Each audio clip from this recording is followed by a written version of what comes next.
I could talk a little bit about features of the digital LSAT because they do have some interesting tools on there. You can highlight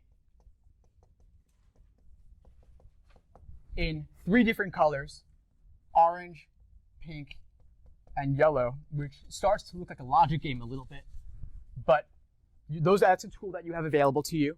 You can underline. Those are the 2 biggest things I think are going to be useful for most people. Other things you can do, you can increase the line spacing. So it kind of, instead of having only 1 line break between each line, you could have 1.5 or 2, whatever you like, to spread it out more. The downside is that then you will have to scroll up and down a bit more. So keep that in mind. You can increase or decrease the text size, which is meant to be an accessibility option, but could be nice to have if you want it. What else? You can increase or decrease the screen brightness. You can invert the colors, so make it black and white or grayscale as options if you want. What else can you do? You can flag questions. I think one of the nicest things is that you can flag questions to come back to later.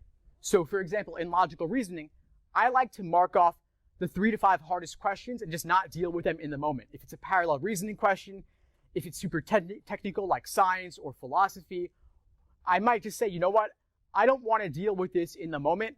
I'd rather come back to it later. So I would usually just do a big asterisk next to those questions, skip them, come back at the end, and deal with easier things that might come later. But now you can actually flag them, and there's a little navigation bar at the bottom showing all the questions in the section. And a little flag will pop up if you flag number 2, for example, which is nice to have, because then you can see at a glance what you flagged, what you've completed, what you haven't, and you'll be able to come back to those later. You can click immediately to go back wherever you want. Another nice thing is bubbling. Bubbling on a Scantron paper and pencil LSAT might take you maybe a minute to 2 minutes just to physically bubble all 25 questions. And by the way, I recommend bubbling in, out as a circle if you're doing paper and pencil. But the nice thing is that on digital, no more of that. You tap, you click, whatever, and you're good. So you're saving a 1.5 to 2 minutes right there. Also, there's a countdown clock counting down from 35 minutes down to 0. And so there's no ambiguity or confusion about timing on the part of the proctors. Proctors are human. They're not perfect. They're hired every now and then. They don't always know the rules to give you the 5-minute warning, for example. All that potential for mistakes is removed entirely. Now the clock starts, it goes down, and you can see exactly where you're at any moment. Question? At the 5-minute mark, does it give any indication? Yes.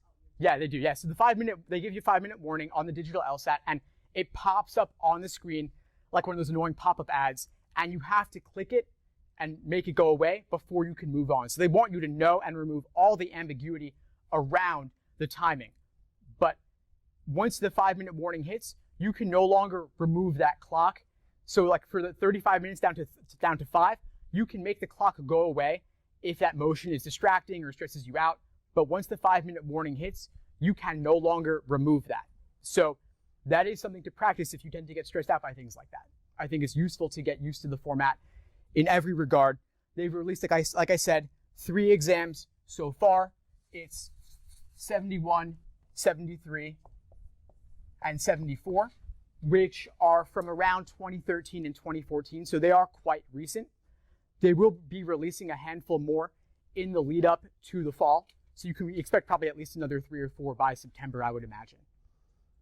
And it's not a scoring tool. Like, you can do the questions, but they're not going to give you a score as a raw score conversion or out of 180 on the familiarization website. It's just meant to be a tool to get you used to the LSAT, but as a bonus, it's giving you some free questions to practice on.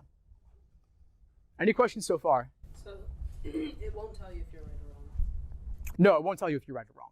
The familiarization tool won't tell you, but you can reveal the answer like I said. And of course, on the digital LSAT, you're not getting your score back immediately.